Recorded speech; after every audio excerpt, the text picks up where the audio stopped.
So I'm here today with Patrick Pearson of Pearson Alexander Technique, and soon to be, we've got a brand new brand coming in for you soon, which we'll talk about shortly. But Patrick, thank you for coming along and joining me today. Ben, thank you for inviting me. Yeah, no problem. So for those of you that don't know Patrick works with us here at the Centre for Integral Health in Shrewsbury, amongst a few other locations as well. And Patrick and I have known each other for over a decade now, I reckon. Worrying that, isn't it? Yeah, it's been a very long time. Yeah, I'm pretty impressed with the fact that after some of the very early conversations we had years ago in various health shows, that you and I are both still here, both still in business, and both continuing to grow. I was about to say, both talking to each other. Both talking to each other, yeah, that was a good start. And it seems that our paths become intertwined further and further as time goes on. Further we go down the track, yes. Yeah, sure. So for people that haven't kind of come across your work before, Patrick, give us a little bit of an introduction, how you started into what you're doing, and just give us a general synopsis of the kind of stuff that you cover. Okay, my introduction to it was weird. That's the only word for it. It began at Wallingford Regatta in 1968, I think, 68 or 69, and I went to attract my dad's attention, who was sitting to my left, and whilst I looked the other way entirely. And the last memory I had of my dad was he had a cigarette in his right hand. Anyway, I caught that straight in the middle of my forearm, and ended up with a nice 8mm burn, stung like hell, went a bit manky, and 7 to 10 days later was gone.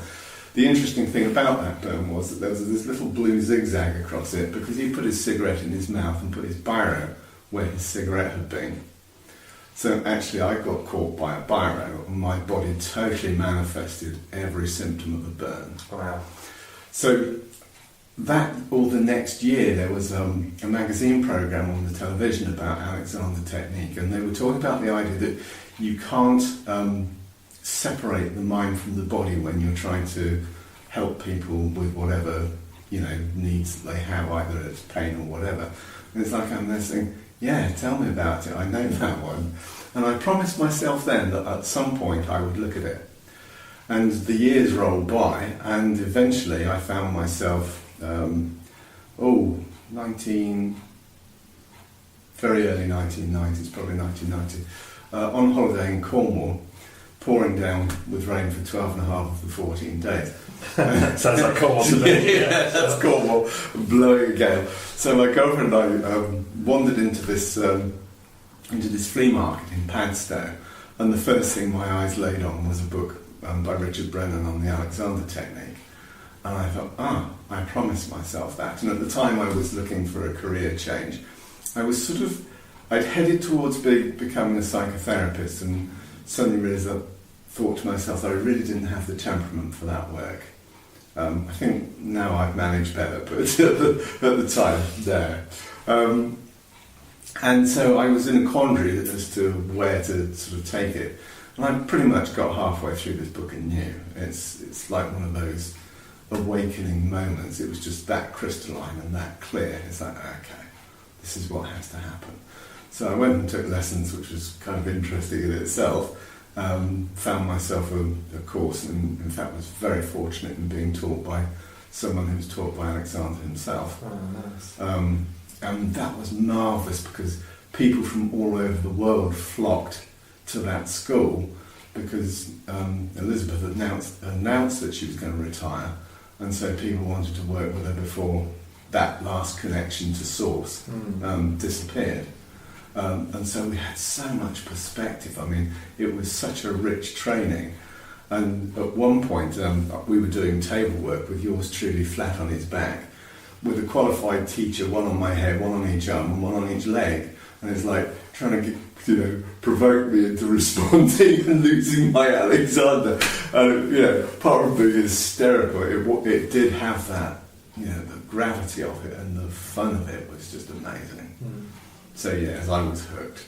Yeah. Completely, totally. Wow, so we're now coming close to a 30-year because being 2018 as we are now, that's nearly 30 years. Yeah, so it's really... I've been seriously involved for 25 years, I suppose, and I'm about to close my 18th year of teaching. Wow, beautiful. I mean, that's for those of you that are maybe not so aware of what it's like working in a complementary therapy space, that's quite a significant career to be looking at, and it's always a big up to be getting in there. So tell us a little bit as well for you, what Alexander Technique is about. What's the core of it for you? For me, I love its empowerment of the individual. It is about that. It is a skill, even though therapeutically its scope is vast. It is about actually giving people the tools to help sort themselves out. When I think about that, it's a process of perpetual change, really, and it doesn't matter what you want to change with it. So you can go from being in pain to not being in pain. You can go from really struggling to move to moving really freely. You can go from being anxious to being really quite happy with it.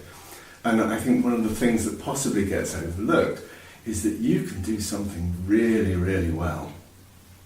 And what Alexander Technique will do, if you start to steer it into the next, is actually take you to the pinnacle of excellence that your human potential can possibly achieve with it. And indeed, I've put that to the test and proved it for certain people. It's like, yeah, okay. Sure. So not a small scope, really, then? It's massive. Yeah, sure. Does that make it difficult for you to be able to with individuals, say to them, okay, well, this is what we can do, this is how we can help you? Do you find that there is some difficulty in people really understanding how Alexander can benefit them? Yes, I think one of the difficulties is the marketing. I mean, if somebody walked up to you and said, I've got this thing that can do almost anything, what's your gut reaction? Because mine is, oh yeah, right. Mine is, will it help my car go faster? Well, it helped my motorbike go faster. I've actually tried that one and made it work. Sure, yeah. Or at least it improved my ability to corner faster on it. So it's like, Sure. hey, there you go. Yeah. It comes up against the buffers in its marketing. As I said, to say, it does so much, it seems far-fetched, actually. I think that's a reasonable thing to say. So it gets marketed for very specific things. For instance, we've had a clinical trial on back pain that was massively successful. Written up in the BMJ, doctors accepted it and said, no, this is good stuff then. Mm-hmm. And so to sort of give people something from it that they can relate to, we tend to sort of pick a string of specifics. What we can't seem to do is fill the gaps in between, so they actually know, well, actually, it's not just my back pain. And interestingly, a pupil of mine said to me recently, he said, I came to this to have my back pain sorted, which it did very quickly. He said, what surprised me is I wasn't expecting that it would change my life. And it's like, because it does, everything gets easier. Yeah. And so from that perspective, you've got a truly holistic type practice because it's able to have an influence in any area, any sphere of your life. Yes. And the trick with it is not to judge it. It's like, okay, I've just got a result. And it's now, so where do we go from here? And just run the process again. Say, okay, has that moved on any? And be quite happy to sit there and not have an answer for a while, just as long as the questions keep coming. I remember Elizabeth saying this to me because she'd been in practice for 60 years when she was teaching us. I was 82 years old, going on 40. Just absolutely stunning. And I asked her, I said, do you feel that you've actually sort of got this weight off? She said, oh yes. But then again, no, it was the first 60 years that were the worst. And she then went on to say, it doesn't really answer things, but what it does is it lets you ask much, much better questions. So providing you're happy to kind of clock the benefits that you're reaping on the way, because you're doing tremendous. For me, I mean, I changed shape. I got taller, I got broader, my lung capacity went up, and my sense of taste and smell improved, and emotionally I became actually a lot more sensitive, and it wasn't that I wasn't in the first place, but that sensitivity really kind of plugged in, but with a robustness. So although I had that sensitivity, I wasn't sort of upset by things going on around me. I could kind of sit there and sense them and feel into them without kind of ending up in a state or concerned or anything else. It's like, okay, I get that. And as you know, with me, I've got a real thing for asking good questions as well, and I like to ask questions that really expand our awareness and our knowledge of ourselves and how we're interacting with the world. So to have a process that actually helps you to ask better questions just makes such a big difference to the way our lives are. It's a real gift. So I mean, one of the things that I know that you and I have talked about before is some of the things that Alexander is known for. So give us a bit of a rundown about, you mentioned the back pain, but what other stuff is really common with Alexander? Really common. Everybody has got the idea that there is something to do with posture. Is that correct? You can't say it's not. Sure. Does people's postural behaviour improve as a consequence of it? Yes, it does. Yeah. And as the structures strengthen, poise becomes easier and freer, and you kind of see it in them. It's that thing that we call up. People, you look at them and think, oh yeah, they're definitely up. Energetically, they are up. And do you think that's brought more from that change in awareness that people get, rather than from something like soft tissue manipulation, where we're physically manipulating a structure that will allow a change to happen? Do you think with Alexander it's coming more from the awareness? Well, I quite approve of things that manipulate the physicality and help the structure change. The difficulty we got into as creatures, there are many responses we have to stress, to anxiety, to physical injury, and to habitual behaviours. And one of the things that really did upset us was learning to write. We took a pen and we learned to do this. Sure. And today we are going, which I'm not sure which of the two is worse, but it's that kind of collapsing down. The difficulty is that because we've done that for so long, the brain gets used to that and defends it. Sure. So sometimes if I've got somebody who's struggling and they've got like a tight spot, send them off to somebody who can do something physical with them and see if you can get some release. And before that release is taken over by their habit behaviour and put back exactly where it was before, we get some Alexander in there. So how the brain deals with it changes. So of course that can move on, and often the technique is perfectly good by itself to achieve just that. Sure. Sometimes it needs assisting. Yeah. And I'm very happy to, file my pupils out to others if it helps them get over a difficult spot, or there's more benefit to be taken by teaming up with somebody to work with them rather than simply keep hold of them myself and keep going and thinking, oh, this is taking forever. Sure. And this is one of the reasons why I like referring some of my clients back down to Patrick as well, because I know that once the release work is done, once some of the change work is done, I know that that's going to make a significant difference to them, but I also know that the habit is part of the reason why they're there. They've got and for that, Alexander, I feel, is a beautiful complement to a lot of the soft tissue work, because it's about changing that awareness for people. Yes, it is. Yeah. So what other stuff is really giving them control, because it is teaching them to have control over it. Alexander doesn't do anything that nature doesn't do anyway. It's just faculties we don't use much. Sure. So all we do is teach them to drive it and exercise those faculties, and lo and behold, we get a good result. Yeah. So what other stuff is Alexander less well known for helping as well? What other stuff do you like working with and find some real benefit from with Alexander? Well, in the early days, FM Alexander was known as the breathing man. Bear in mind, this work had its origins in voice. And for himself, his discovery was about trying to fix a voice problem, and this is way back when. And he first opened up in practice in 1894, so we've been around a while. Sure.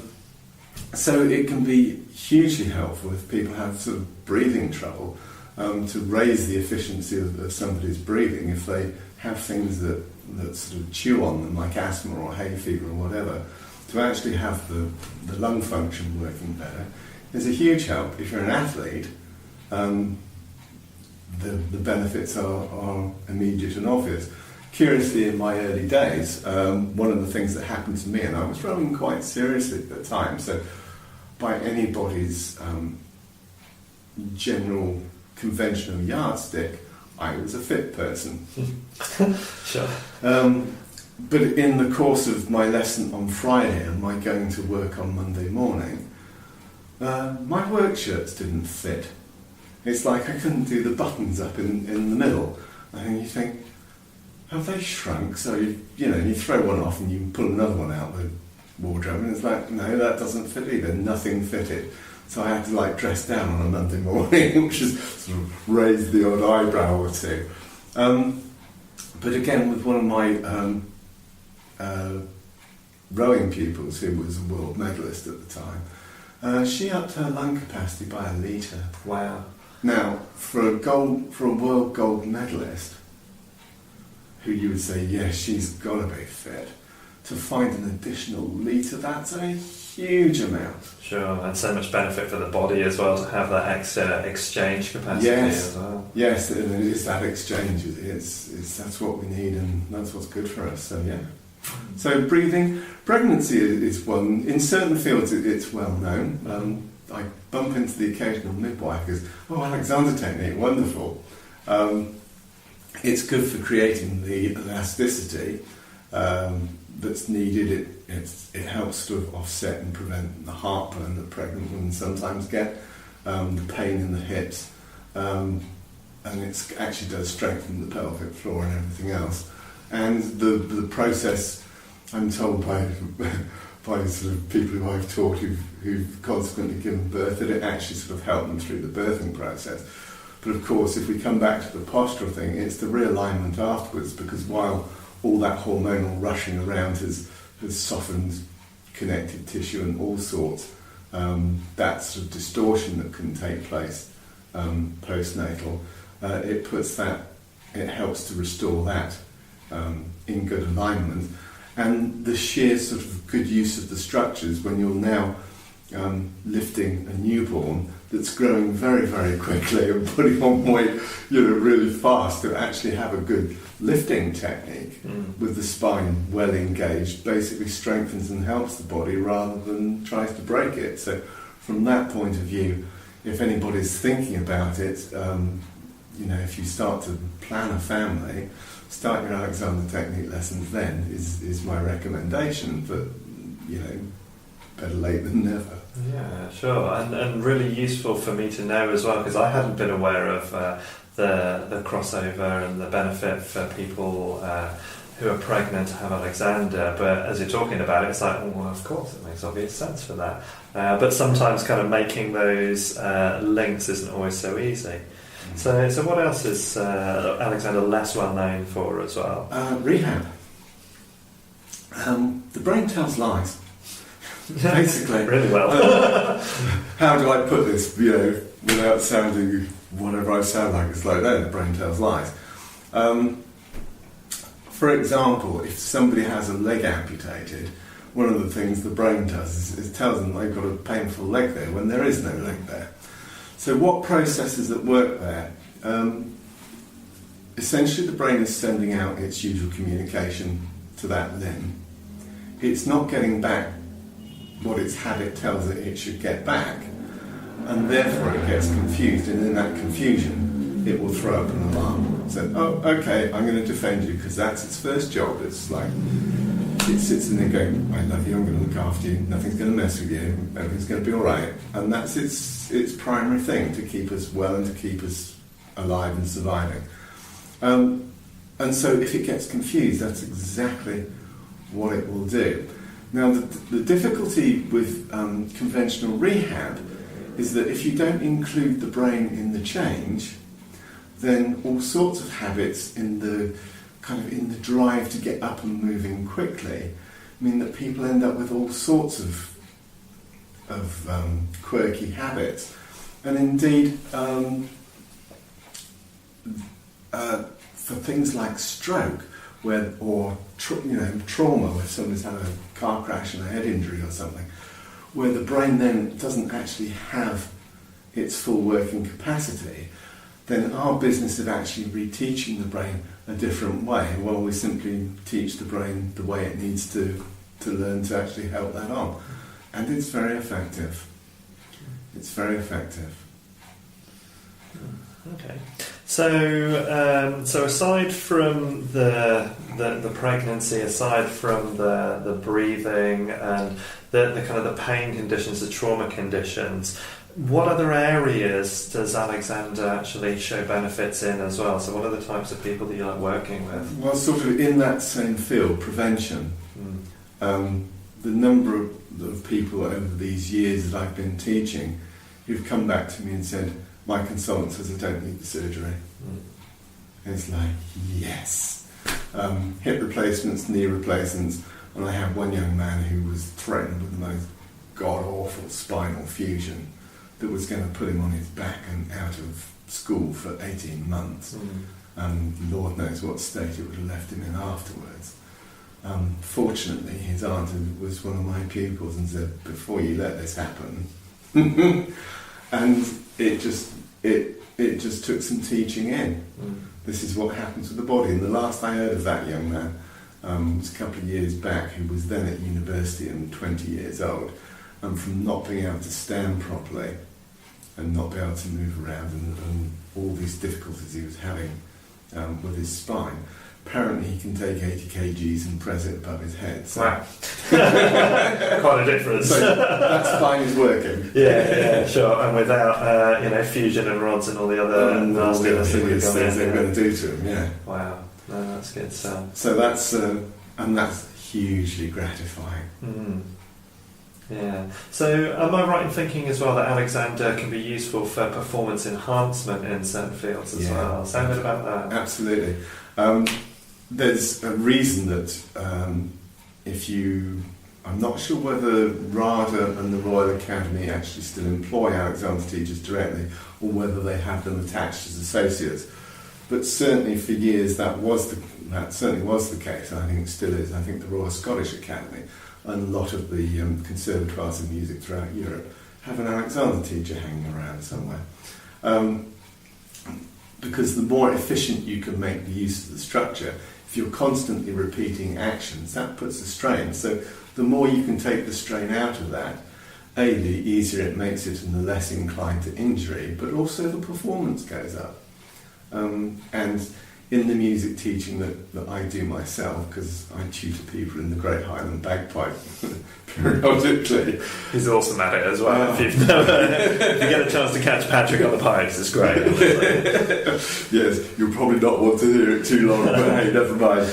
But and it is that encouraging things to move, and we can use, even without the hands-on of Alexander technique, there are wonderful ideas you can bring to bear just to wake the brain up to what this movement is and what that movement is and so on, that allows them to do what they do and progress with what they want to do.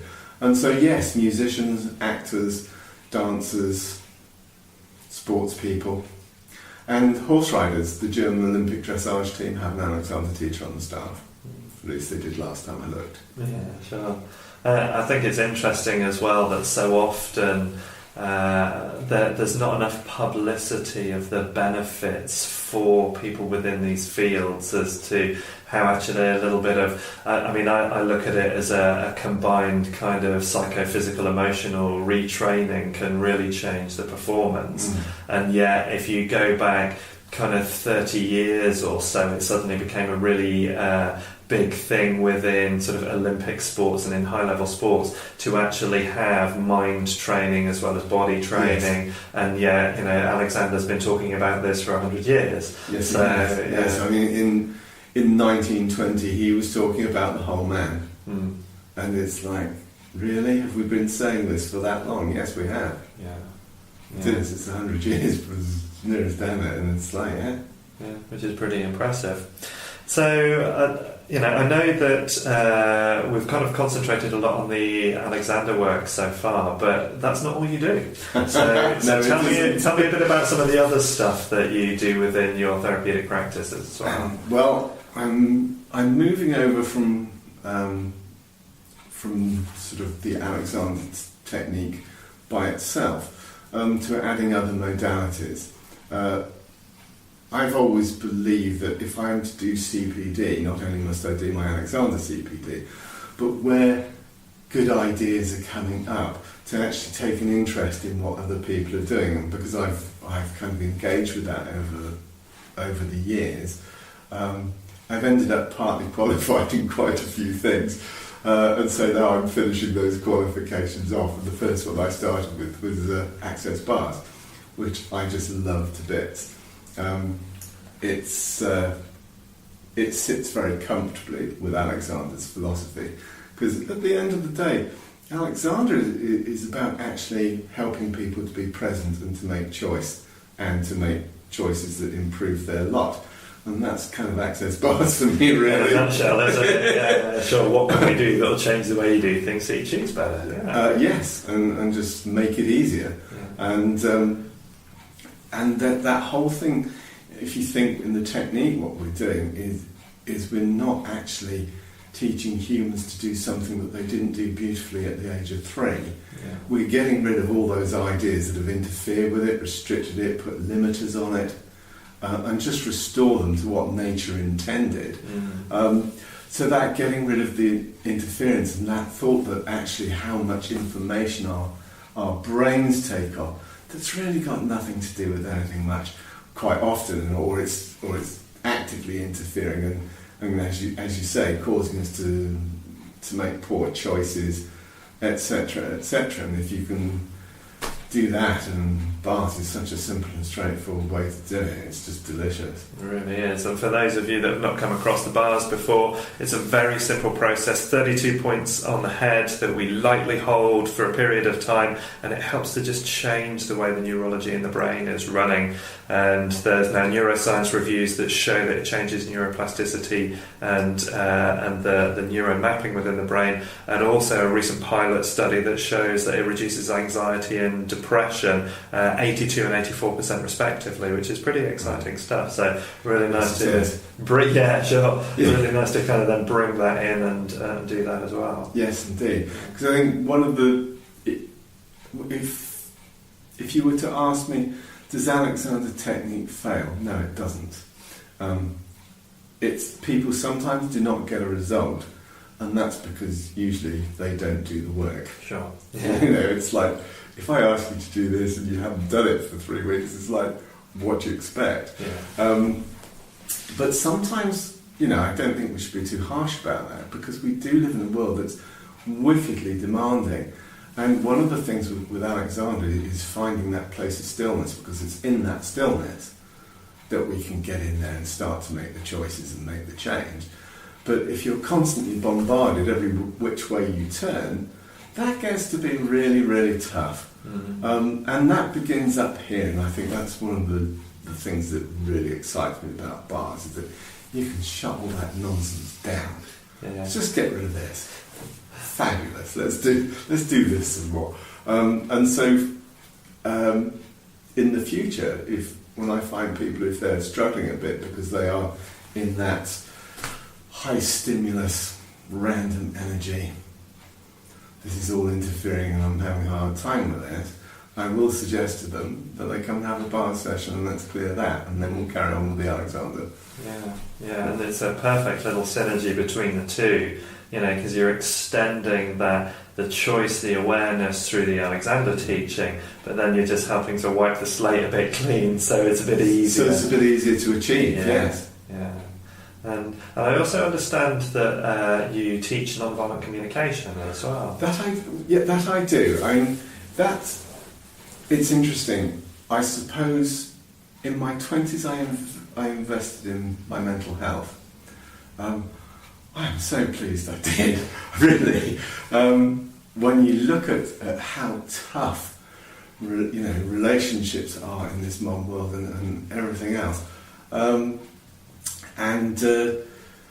did some coursework over a period of years. It was all about relationships, and how it began with how men actually relate to themselves as creatures. It then began, the next sort of section of that was how men relate to each other, and then it finally finished on how do we relate to women. And so the girls who were on that final course had gone the same route, and we had just tons to talk about, and there was and it was obviously guided, and it was also therapeutic with some very qualified people.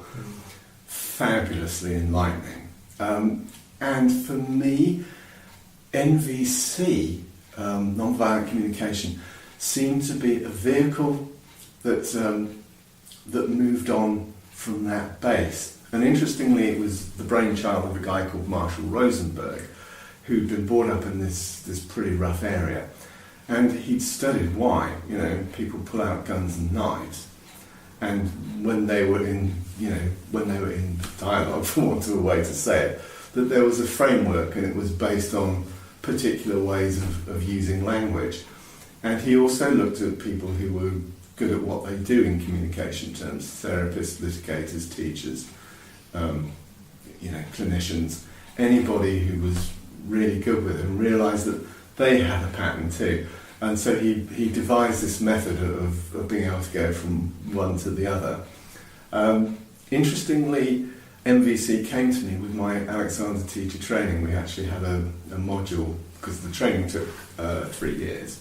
And so we looked at other things. Neurodevelopment delay therapy was a module that we looked at, because that bumps up against our work sometimes. But yes, MVC.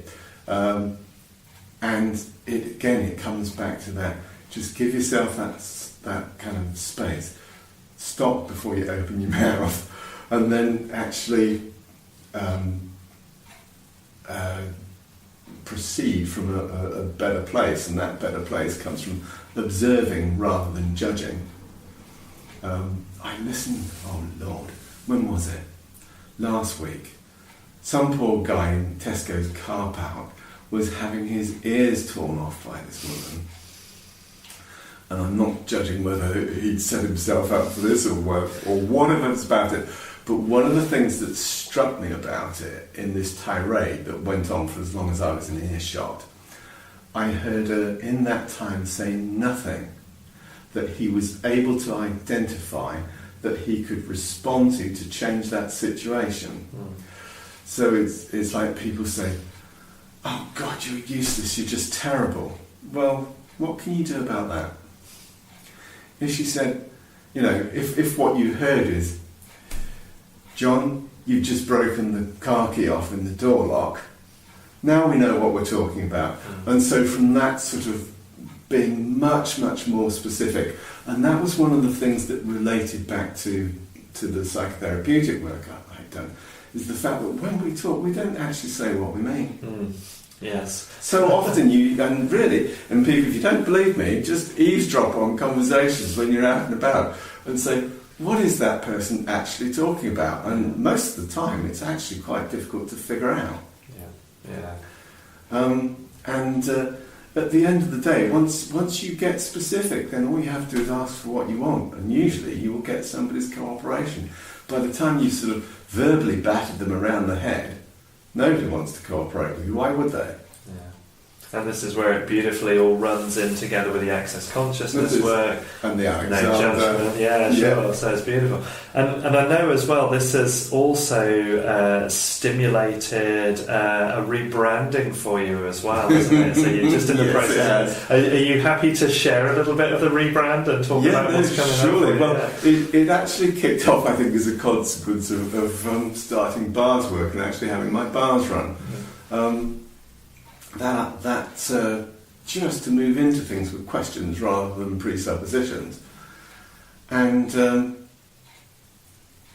question to myself was, what do I need to know, change or do or receive that moves this on? And it was just like somebody said, oh well, light bulbs peeling on left, right and centre.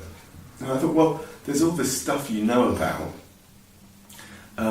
You've been using it for yourself for quite a while, so your experience and foundation is pretty sound. Why not finish the qualifications off and do it? And so that's what's happening. Beautiful, I love that. So we're looking forward to seeing, because there's a new website in the offing and new Facebook stuff, and so we're going to see a whole bunch of stuff coming out over the next couple of months, and, and that'll be beautiful. But in the meantime, if people want to get in contact with you, or they want to learn more about any of the services you're offering, how can they get hold of you? Through the centre website. So that's Centre for Integral Health, and that's integralhealthshrewsbury.com if you're looking for the website, or it's Integral Health Shrewsbury on Facebook. Or you can contact me through my website, which is www.pearson-alexandertechnique.co.uk. It's a little dated now, but it's being changed, but the contact form still works, so you can get me through there. I do offer for Alexander Technique, because it's a little bit strange, a free 40-minute consultation if people want to come and chat about it, just to see if it's up their alley or not, because I don't want to take people's money if they get there and think, oh God, this is just too weird. Or however it strikes them. I'd rather we organise that first before we got to that place. And if you need to call me at 07964 628012. Brilliant. So thanks, Patrick. Really appreciate you coming in and having a chat today. And it's really helped me actually to just learn a little bit more about some of the nuance and subtlety involved in Alexander teaching. And I love the coming together of these different parts of your system into this new integral model that is awakening for you in a much more overt way as well. I know it was already there, but not in quite so much of a direct way. It's not quite so up front. Yeah. No, it's coming up front for sure. Brilliant. Yeah, thank you, Ben. Thanks, Patrick, and have a great week, and hopefully we'll hear more from you soon. You too. Thanks.